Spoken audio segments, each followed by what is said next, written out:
Hi, everybody.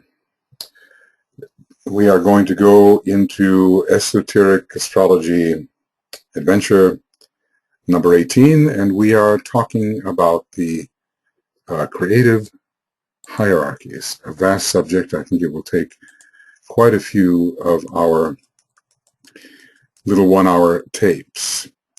Or they're not tapes anymore, are they? They are electronic programs. We spoke about the dual function of the creative hierarchies, that they have a dual intermediary work, that they are mediators between spirit and matter, just the way the solar angels are, and as well, that they are transmitters of force from sources extraneous to the solar system, such as the zodiacal constellations and also perhaps some of the greater constellations, and the rays, which are emanating from the 7 stars for practical purposes of the Big Dipper, extraneous to the solar system, to forms within the solar system. They are building the forms of expression for themselves, for monads higher than themselves, and also they are aggregating around themselves those forms related to monads that are of lesser unfoldment than they are in most cases. Each of these groups of beings is likewise septenary in nature, and the 49 fires of Brahma are the lowest manifestation of their fiery nature. The septenary assignment to the hierarchies relates to their levels of form. Within every hierarchy there are 7 levels of form. There are 9 levels of consciousness. The 49 fires of Brahma are burning on the 49 subplanes of the cosmic physical plane. The 49 fires are related to the third aspect particularly. There are 7 great Brahmic Fohadic fires. There are 7 ray fires, and there are 7 fires of the spirits of darkness, making 21 in all, and each one of these 7 is 49-fold, making 147 altogether, and plus 3 for each of the major 7 groupings, which will bring us to 150 or 15, which is a Kumaric number.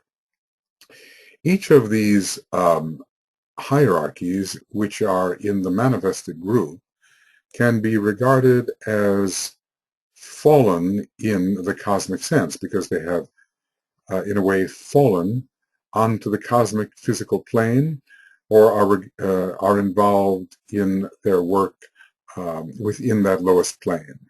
It says, because they are involved in the building process, or the occupiers of forms of some degree of density or another. This means that all of these hierarchies, and so many of them are very subtle with respect to the human perspective, all of them can be regarded as fallen because working on the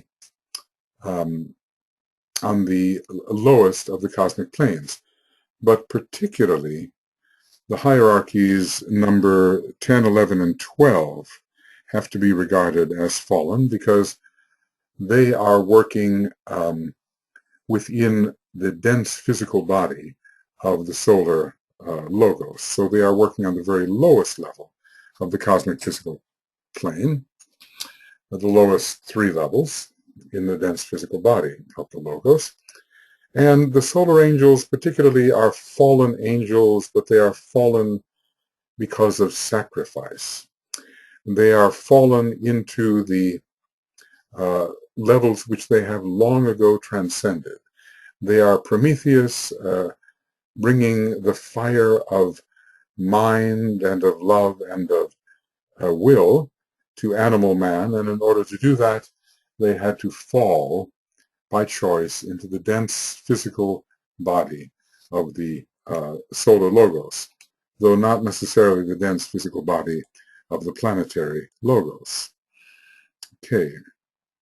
They are involved in the building process and occupiers a form of some degree of density or another. Well, even on the cosmic etheric planes, we can speak of density. Now, the question is, can we, once we reach the higher cosmic planes, speak in terms of density? From our perspective, it would seem that we could, although we know nothing of the material conditions on those particular planes, if they are material conditions. We only know that the one being of all cosmos is variously veiled on each one of the systemic subplanes and on the cosmic subplanes. And as we move higher and more into an interior position, these veils are lifted. And the veils themselves are responsible for certain degrees of density. So I suppose until we reach the very highest universal plane, whereon the universal logos in his highest aspect is focused, that there will always be what we can at least metaphorically call degrees of density, even though we don't know anything about the material conditions on the higher cosmic planes, higher than the cosmic physical plane.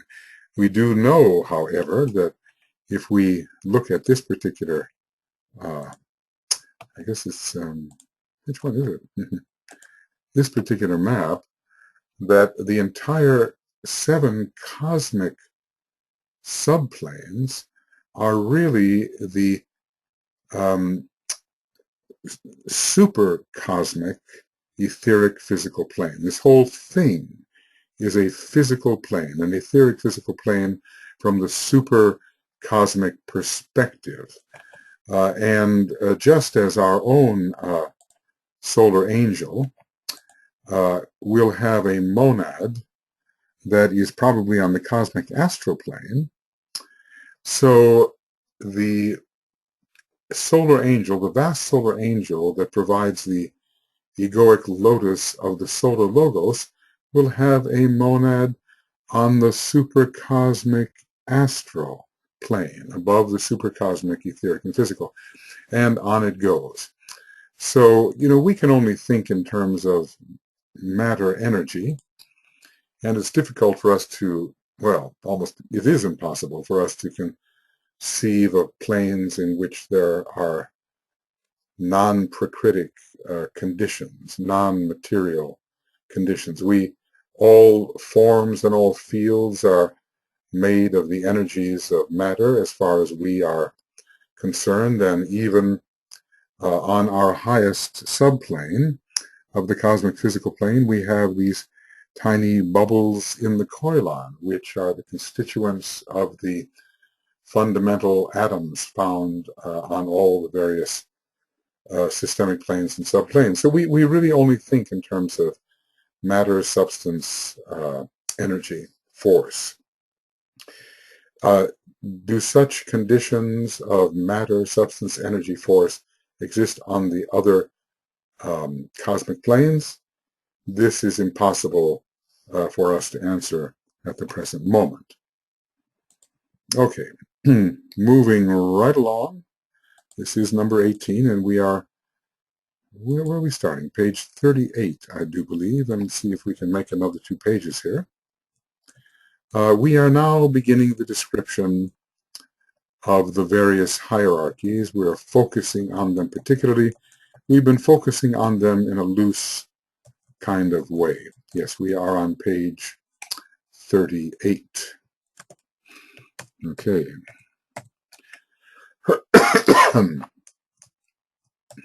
Hierarchy number 1. Okay, we are not speaking now of the liberated hierarchies.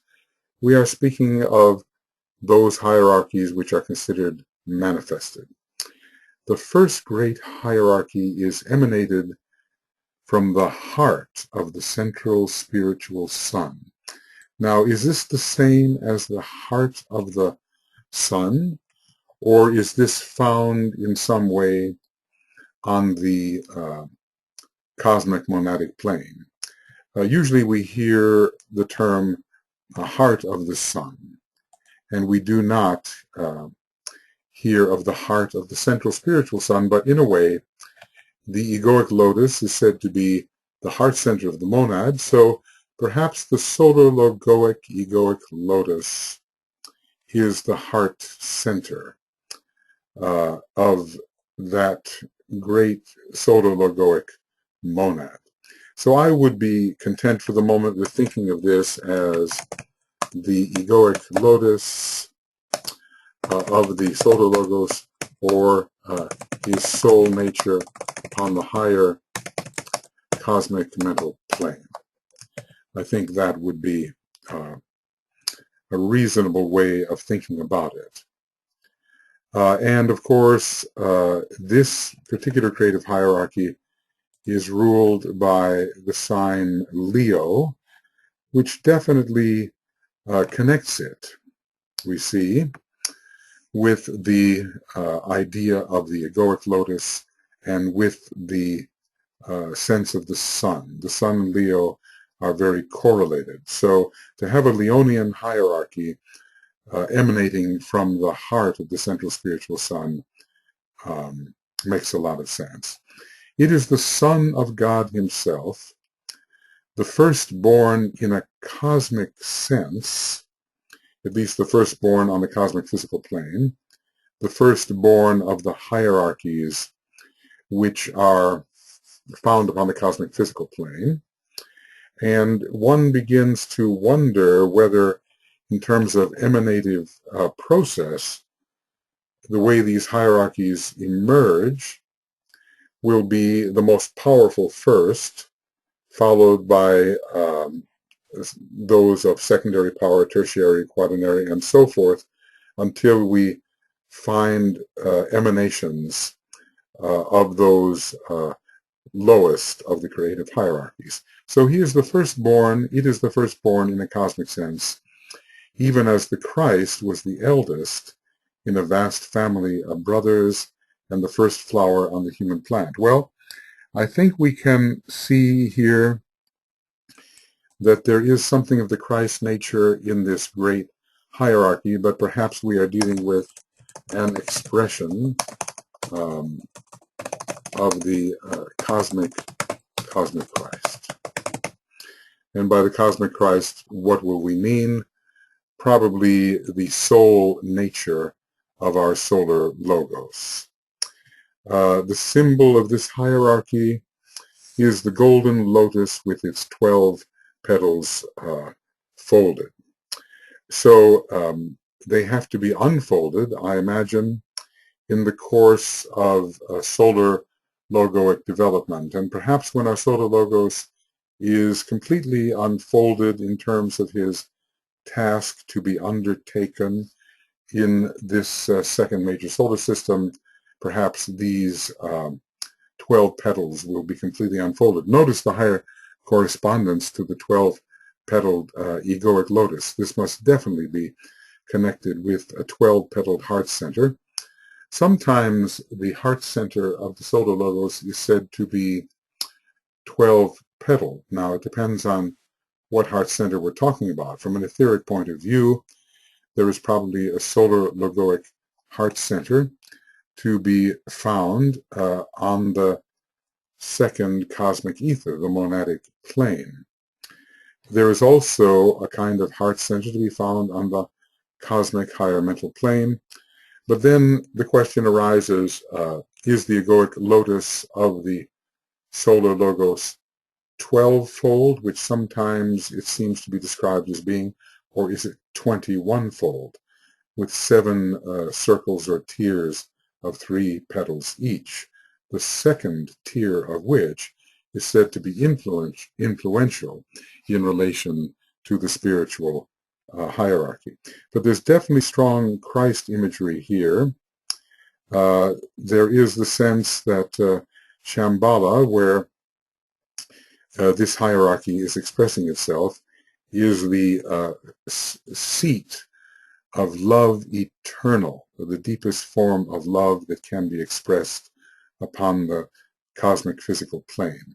So we will keep this idea of the heart of the sun, the solar logoic egoic lotus, the solar logoic causal body, and the relationship of these forces on the cosmic higher mental plane to this hierarchy of divine flames, divine lives, perhaps having this type of light which is called roaring orange light. The supreme energy in terms of the cosmic physical plane is found here, and we have both fire and air. Obviously, it is the sea of fire, but it's the highest of the ethers, and the ethers are associated with air because the ethers, we know, are called vital airs. So we think of Sanat Kumara as the king of Shambhala. We think of the sign Leo as the royal sign. We don't know how it would work out, but we can see that these great divine flames would be very suitable within the precincts of Shambhala. One of the things possibly to be done here is to look at the Western classification of angels and to see on what levels some of these angels might be placed. One of the highest forms of angels are seraphim, and they are very fiery beings. We want to know whether the terminology in this tabulation here can be related to some of the Western terminology. Seraphim, cherubim, archangels of a lower kind, because planets themselves, planetary logoi, are in a way archangels. Anyway, fire and air. Air because of the cosmic etheric nature, and fire because this is that state of matter which is called the sea of fire. And yet patterns of consummate beauty can be found within Shambhala. So I don't think we should think of this as a chaotic realm. There are great causal forms that are found on the logoic plane. It is a causal plane in an ultimate sense, and perhaps these divine flames, the divine lives, are participating in the creation of these great patterns. We sometimes think of the monad as a spark of the eternal flame hanging by the finest thread of Fohat. Perhaps the eternal flame, the love eternal, can be found on this high level of the logoic plane and is related to this hierarchy of divine flames. Well, you know, this is a hierarchy into the presence of which we will not ascend until beyond that stage when we are a conscious and liberated monad of the 6th initiation. When we undergo the breaking or the shattering of the monadic vehicle, the Temple of Ezekiel, and when the volatile essence of pure spirit is released into yet another planar container, then we may encounter, as we begin to take the 7th initiation, the nature of these lives. At the same time, it depends on when we when we do this. Um, it depends on when we do this, because before long, another group that we might encounter, the fifth creative hierarchy, which is still focused on the logoic plane, might have moved on. Okay.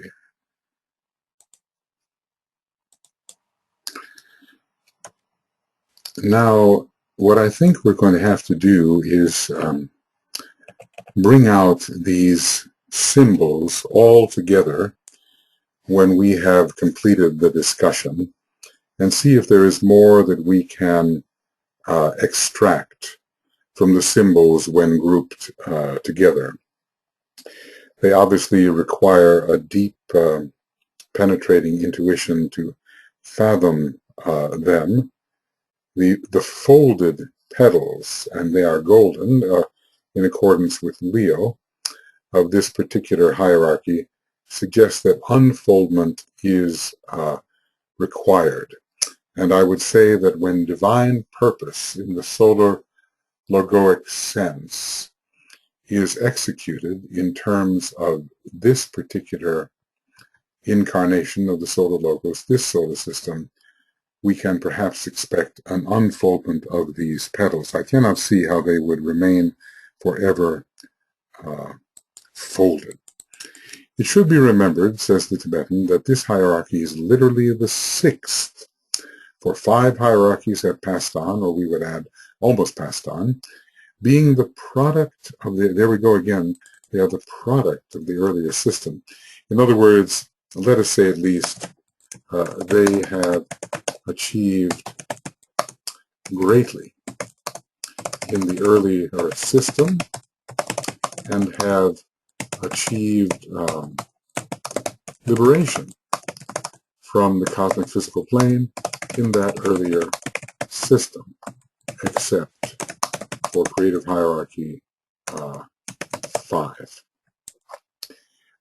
They are the product of an earlier system that where in intelligence or manas was the goal. Well, 5 is the number of manas, and so it fits very well that 5 hierarchies will have achieved. 5 is the number of manas, and so 5 have achieved, or almost so. We wonder about the time scale and how long it will be before there is the liberation of the 5th hierarchy. Will this mean, here's a possibility, that when our solar logos is really coming to the fruition of his purpose, and earlier we were told when the 6th creative hierarchy, which is the first manifested, is reaching a higher state of development because of the solar logoic unfoldment, then the 5th creative hierarchy will be released fully onto the cosmic astral plane. Yeah, and it will be fully released into its Christ nature, because our solar logos will have become a more completed Christ. He will have taken either the 4th or the 5th initiation, which means that he will be fully a cosmic soul, which we cannot yet say that he is, since he has only taken the 2nd cosmic initiation. At least this is my speculation as to the release of the 5th creative hierarchy.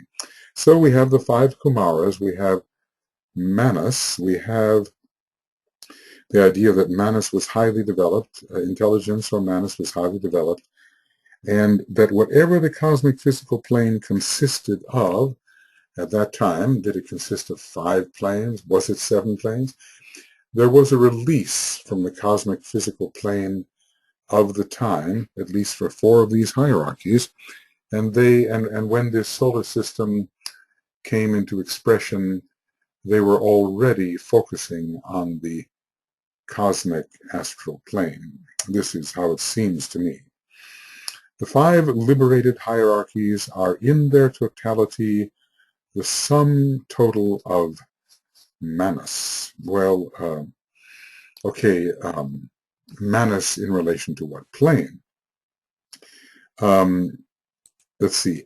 Manus in relation to the cosmic physical plane, I suspect.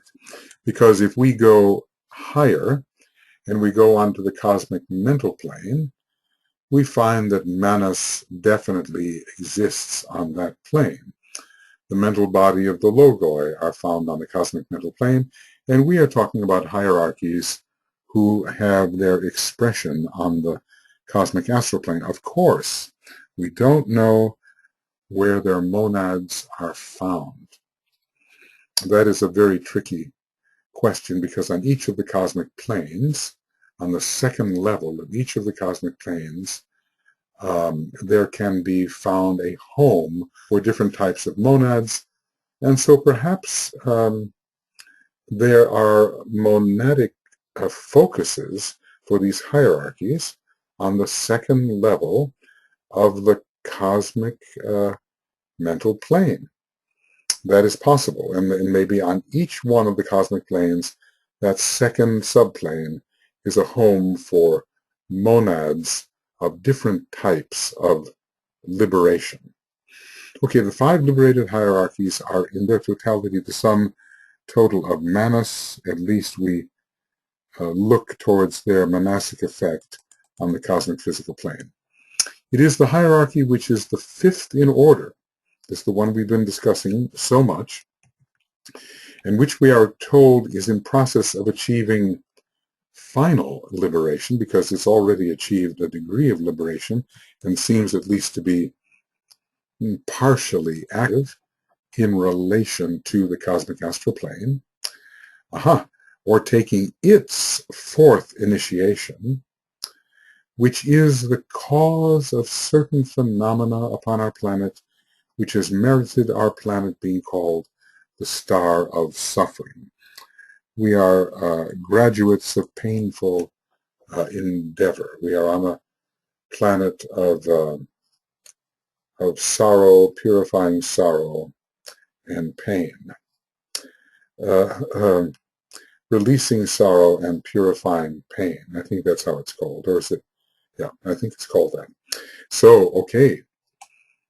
They are, the final liberation is considered a 4th initiation for this particular hierarchy. Well, for us, that's not the final liberation. When we take a 4th initiation, we are simply being liberated from the 3 lower worlds. But maybe what the 3 lower worlds are to a human being, the 7 solar or systemic planes are to the members of this 5th creative hierarchy. So it's very interesting to see the term final liberation related to the 4th initiation. And since these, the members of this 5th creative hierarchy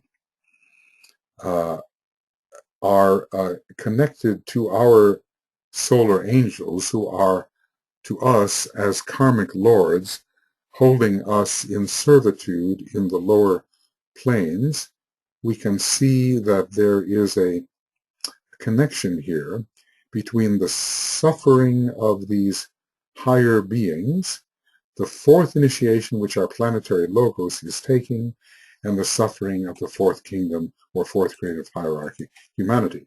So, excuse me, let us relate the different types of suffering in relation to the 4th initiation. The planetary logos is undergoing a type of 4th initiation. The creative hierarchy 5 is also in the process of a 4th initiation, and the human kingdom is the 4th kingdom. The 4th kingdom is suffering, and slowly moving towards its liberation at the 4th initiation, liberation from the dense levels of the cosmic physical plane. So this is very interesting that the fourth initiation which they are undergoing, this fifth creative hierarchy, is the cause of that process of being rent from matter. Now, this is interesting. We want to ask, is there a Sirian connection to this Cancerian hierarchy, Cancerian creative hierarchy? Because Sirius is a star which is connected with the solar angels, and therefore it would be connected with this monastic hierarchy, it being the great star of Manus. This monastic hierarchy being sort of a higher correspondence to the solar angels.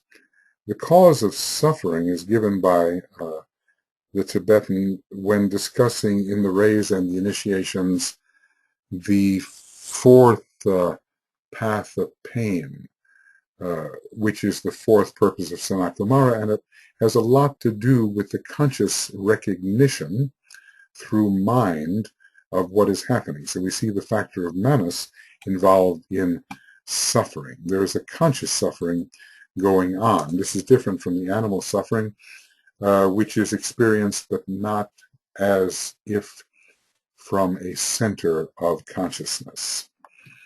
Okay, so I have found this very interesting, that this group taking its fourth initiation is the cause of the rending process, because suffering is always dealing with duality.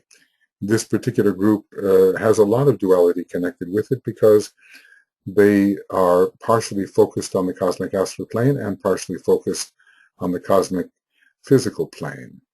And they seem to, their attempt to rise out of cosmic physicality seems to be inducing an attempt of humanity, the fourth creative hierarchy, to rise out of dense systemic physicality, the physicality of the cosmic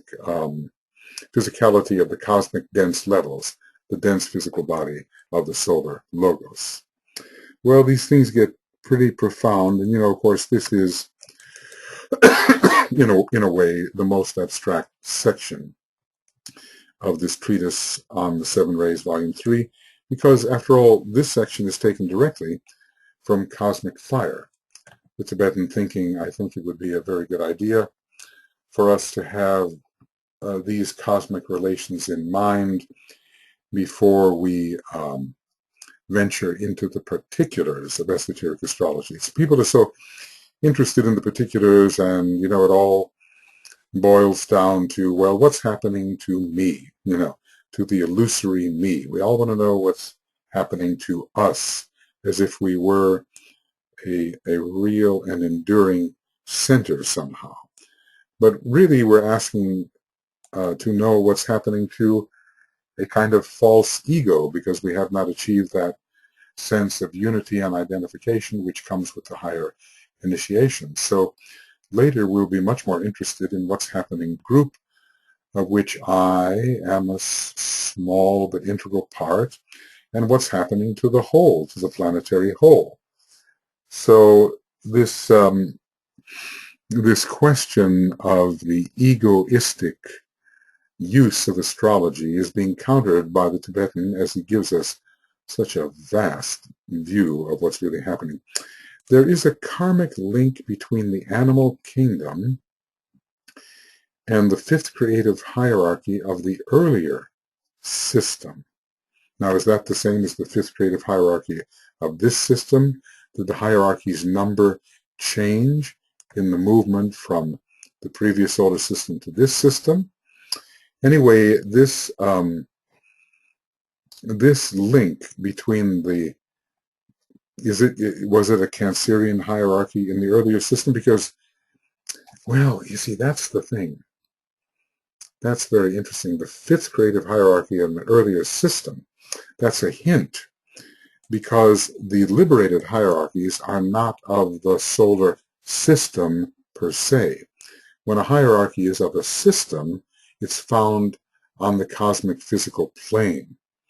So anyway, we'll take it at face value.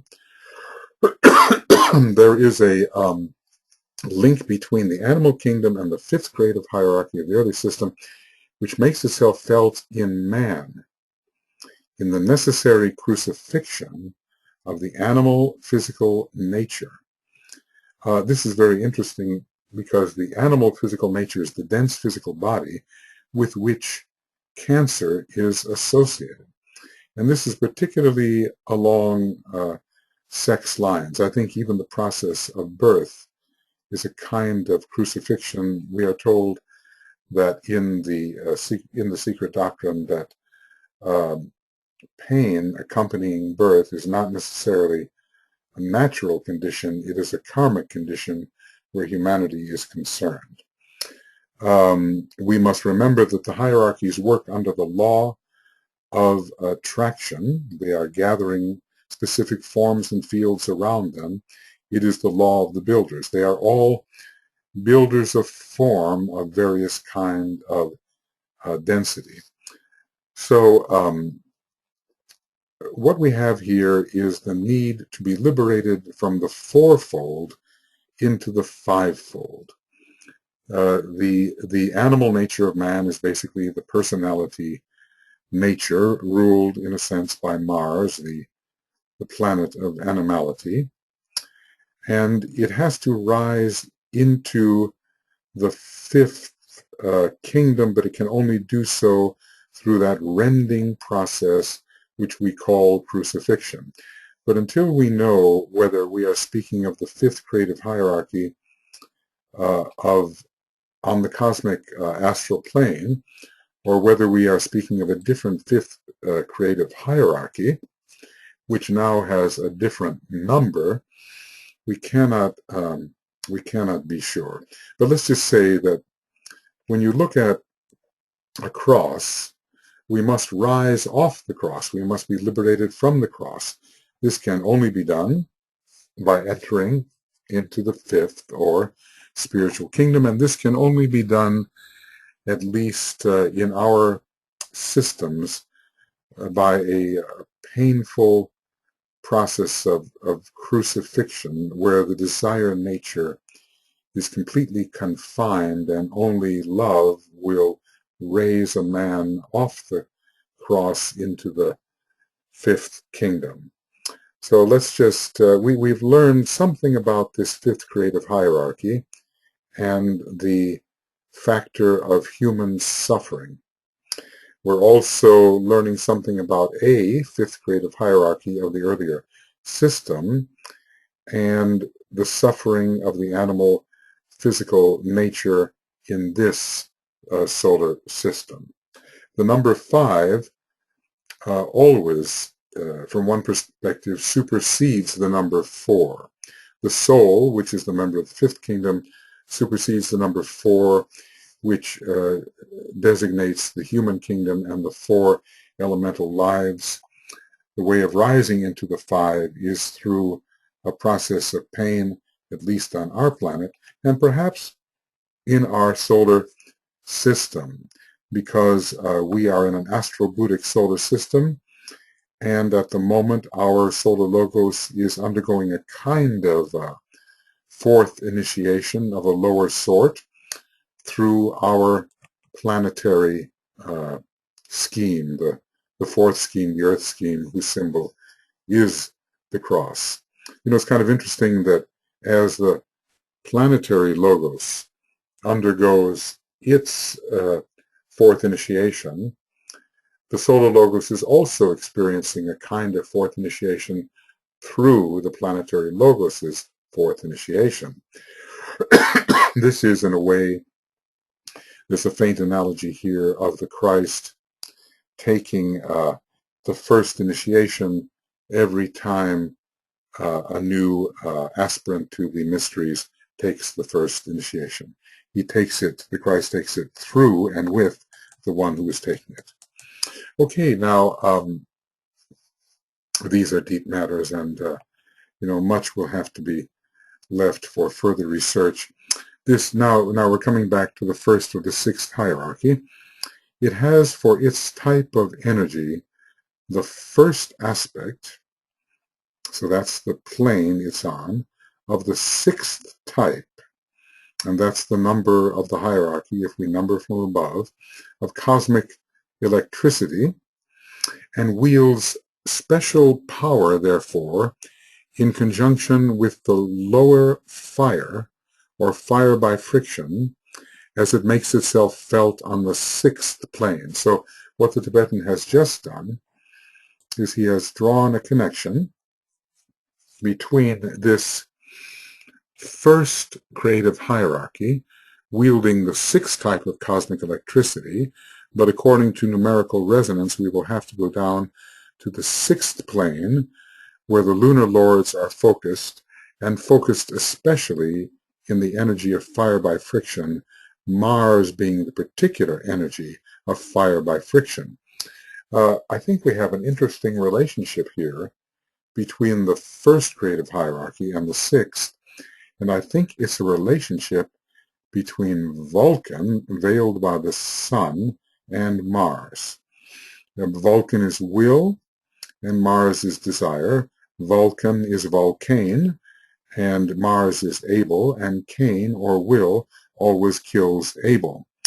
So there is a connection here of this great solar hierarchy with a hierarchy which has much to do with the solar plexus, and with Mars, which rules the solar plexus of man. And Parashakti, the supreme energy, certainly is invocative of Kundalini Shakti, which is associated with these lunar lords. So the relationship of 1 to 6 is being described for us. Okay. Whoop. All right. So let's repeat this. The first or sixth hierarchy has for its type of energy the first aspect of the sixth type of cosmic electricity, and this is being called in our tabulation Para-Shakti, the supreme energy, at least supreme in relation to the cosmic physical plane.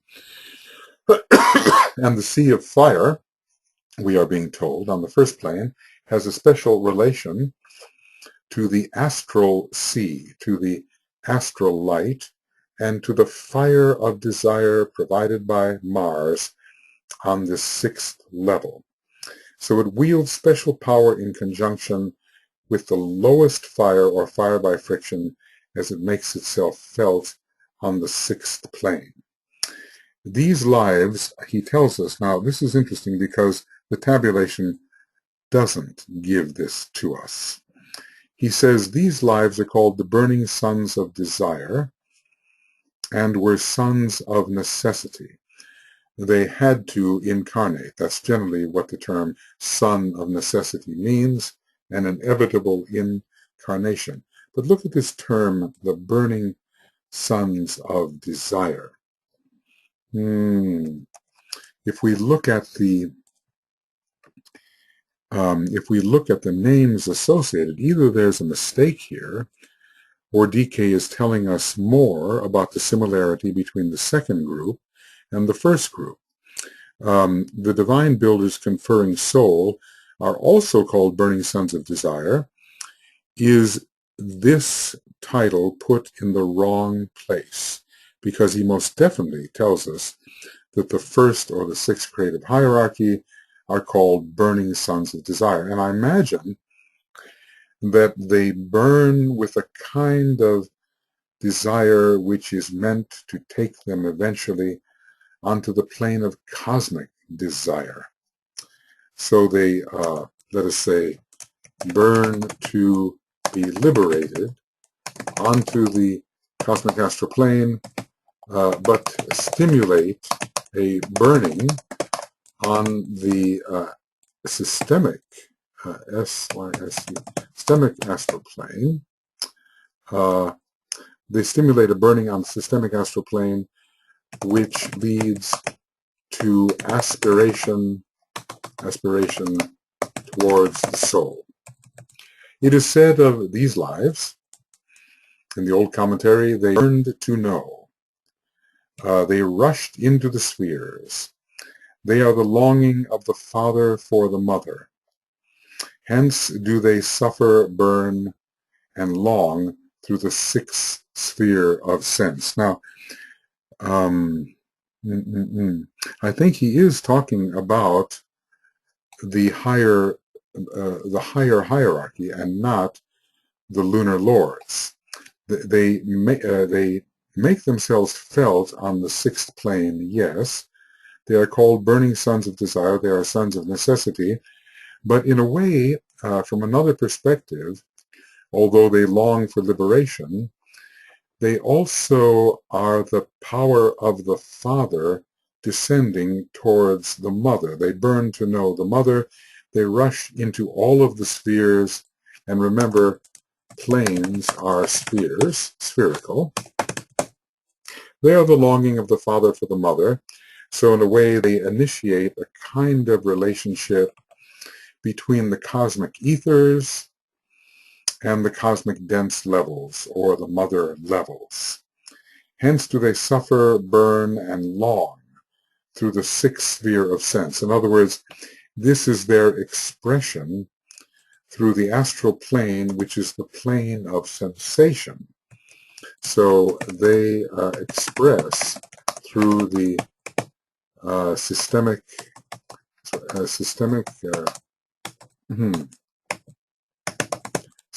astral plane. They express through the systemic astral plane, which is the sphere of sensation.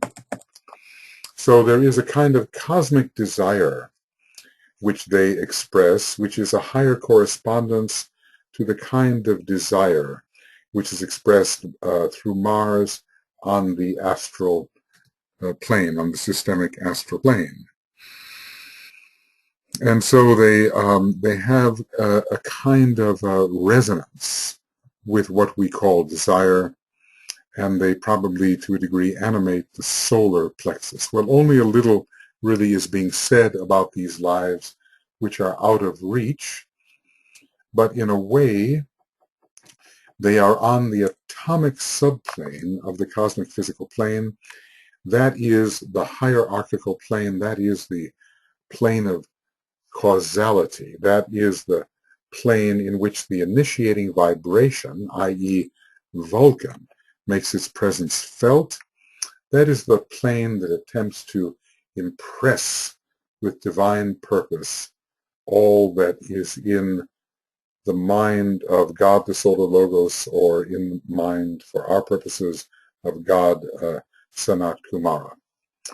Well, I'm only too aware that there are many things to be researched here, and certainly we want to find out whether the Burning Sons of Desire applies to the second of the manifested creative hierarchies, or to the first of the manifested creative hierarchies, or to both of them. But let's just say that they are kind of a divine prototype. They represent a liberated state for the monad. The monad is free of its monadic vehicle when in the presence of this Leonian hierarchy. And so experience is probably the bliss of solar logoic identity for the first time. At the seventh initiation, excuse me, we are told that our planetary logos is the initiator at that time, not Sanat Kumara per se, and not that unusual but unnamed existence that initiates at the sixth, but the planetary logos himself at the seventh.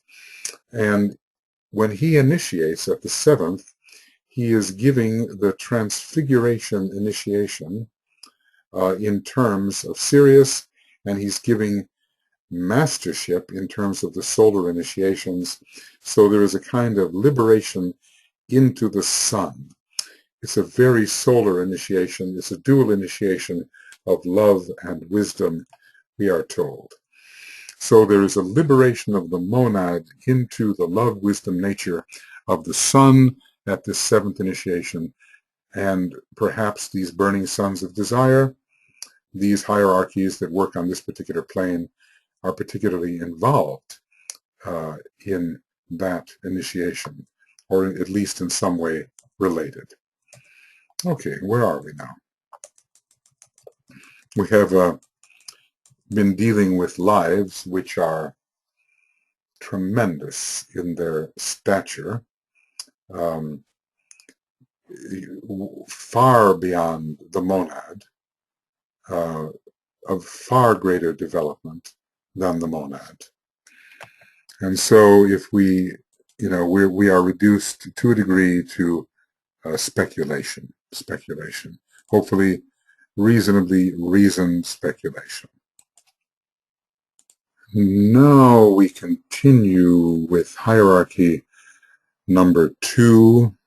How are they described here? The divine builders conferring soul. They're also called burning suns of desire, unless that particular statement is located in the wrong place. They are related to Virgo, to the planet Jupiter, to the color blue, to Kriya Shakti, materializing the ideal. They are connected with ether, or what is sometimes called aether. They relate to the monadic plane. Their numbers are 7, 2, and 6, which I think are very Jupiterian numbers. Now, these are hints. Hierarchy 2 is closely allied with the Great Bear. Now, we wonder why hierarchy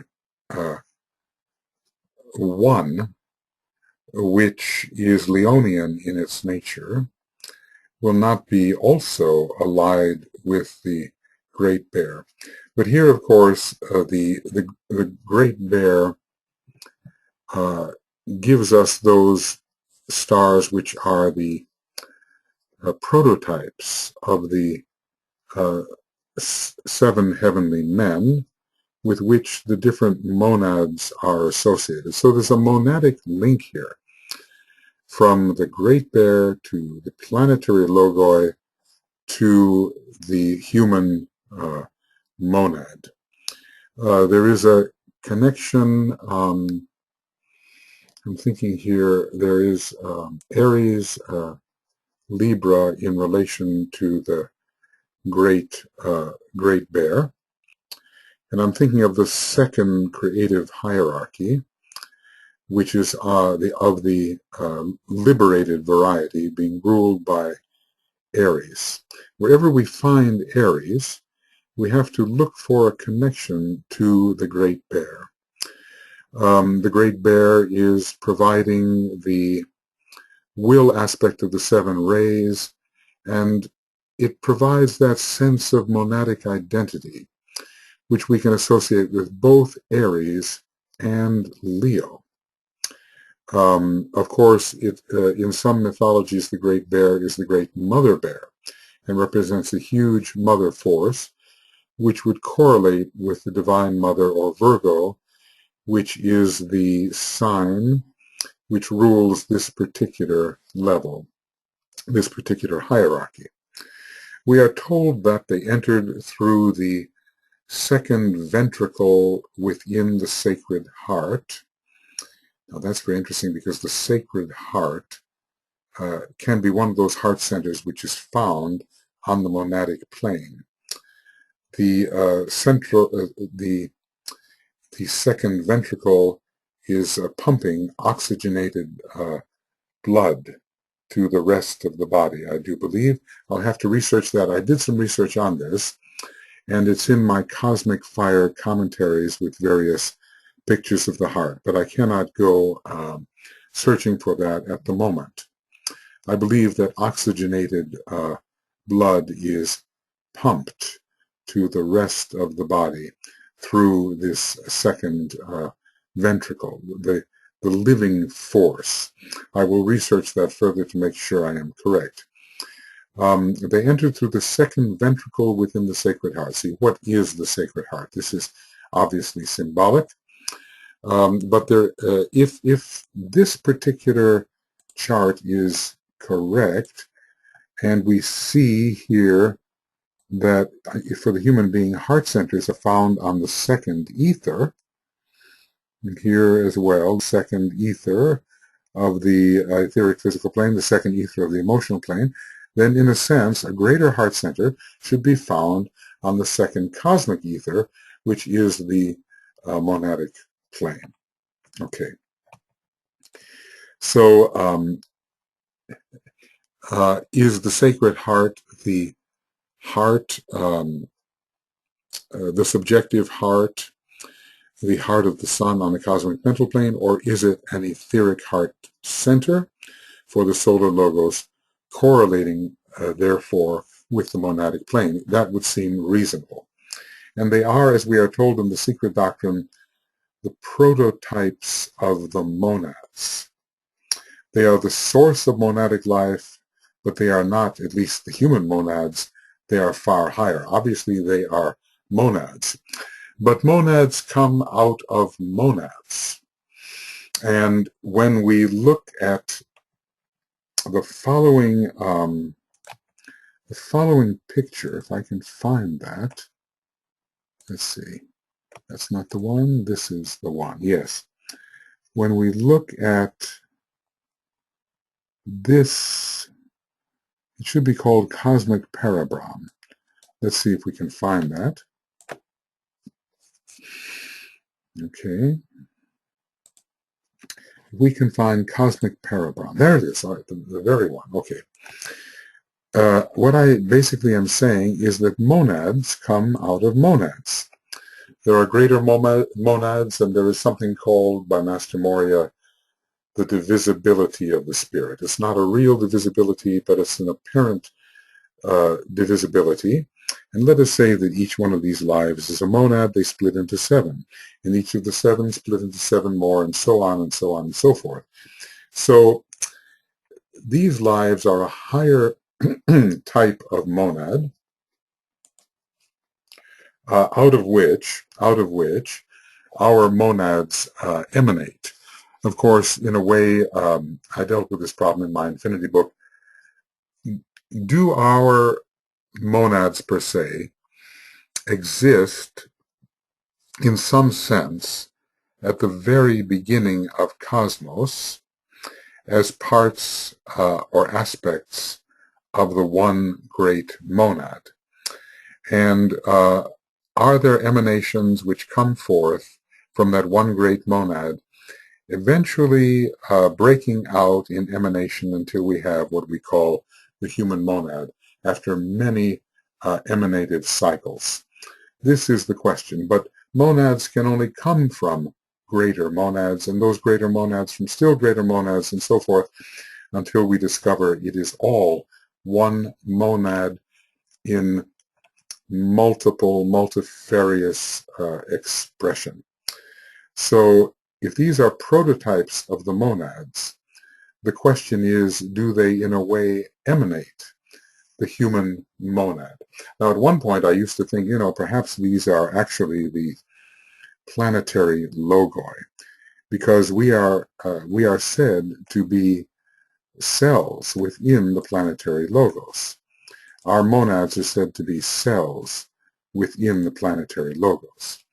So could this be the hierarchy of planetary logoi? But it didn't seem to hold water, because these lives achieved in the previous solar system, whereas the planetary logoi have been have been types of planetary logoi with our solar logos for a very long time, and long ago, many Mahakalpas ago, they were as masters of the wisdom are now. So the degree of development did not seem proportional.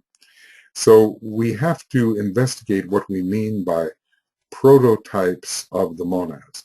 They can be creative hierarchies, which in a way provide the vehicular nature for the human monad. That is one possibility. The question is the human monad pre-existing its existence upon the cosmic physical plane?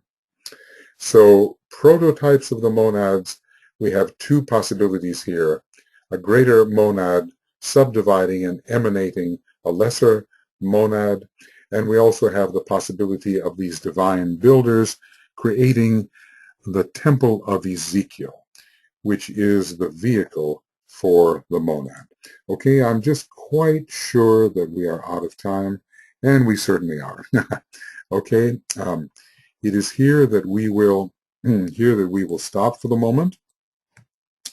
We're into some very heavy stuff here. This is the Esoteric Astrology Adventure 18, although it's really a lot more like cosmology at the moment, but we'll get down to earth before long. 30 June 11. And have we actually gone through one page? Maybe, what page are we on here? We should be on page at least something, okay, we're on page 39. We have moved from page 38 to 39. Great progress. All right, friends. Now we will together do our great invocation. And there it is.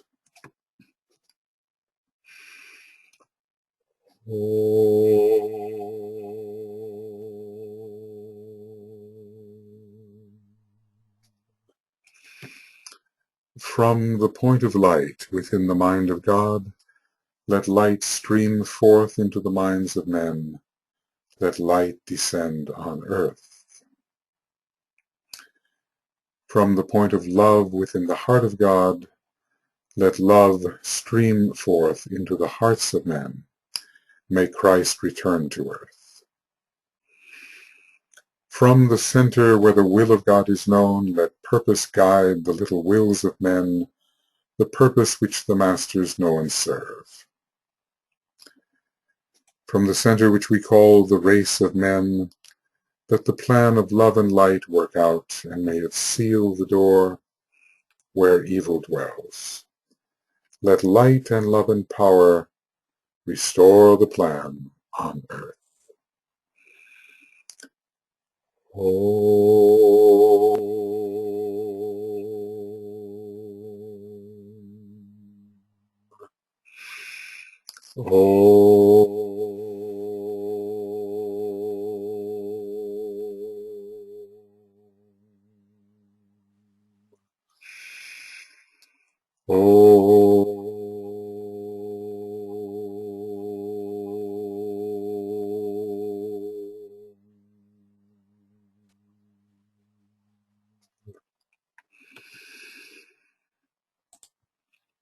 Well, thank you, everyone. And we will continue with number 19. And we will continue with the discussion of the prototypes of the monads as the builders of the monadic vehicle, just the way probably the third creative hierarchy, the triple flowers, are building the triadic fields. But that term prototype does make us question the idea of monadic emanation. We are told that there is a great history to the monad which is not revealed, and we want to know whether that monad is working in aggregation with other monads with which it shares the sense of oneself, or whether it has split out, as it were, apparently into the human monad, which after all is but one monad. Those are the things that have been on my mind for quite a number of years, but I suppose that when we have that unity of monadic experience, monadic awareness, all sense of separation will disappear, and no, if there's no my soul, thy soul, there's certainly no my monad, thy monad. All right, everybody, this is a little bit longer, running over a little more than an hour, but we're pretty close. So we will be seeing you for Esoteric Astrology Adventure number 19, continuing with the second manifested creative hierarchy.